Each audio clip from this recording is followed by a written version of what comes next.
जबकि हीरे में एक दरार भी आ जाए तो वो कभी भी पहले जैसा नहीं बन सकता। हजरत अली ने फरमाया, नमाज की फिक्र अपने ऊपर फर्ज कर लो, खुदा की कसम दुनिया की फिक्र से आजाद हो जाओगे और कामयाबी तुम्हारे कदम चुनेंगी।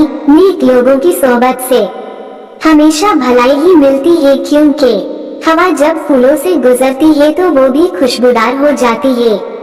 अपने जिस्म को जरूरत से ज्यादा न संवारो, क्योंकि इसे तो मिट्टी में मिल जाना है।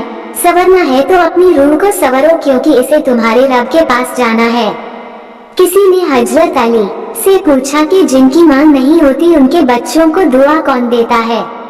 आपने फरमाया कि कोई झील अगर सूख भी जाए तो मिट्टी से नमी नहीं जाती, इसी तरह मां के इंतकाल के बाद भी अपनी औलाद को दुआ देती रहती है। दोस्तों, अगर ये वीडियो आपको अच्छा लगा तो लाइक शेयर करें, हमारे चैनल को सब्सक्राइब करें। अस्सलामु अलैकुम।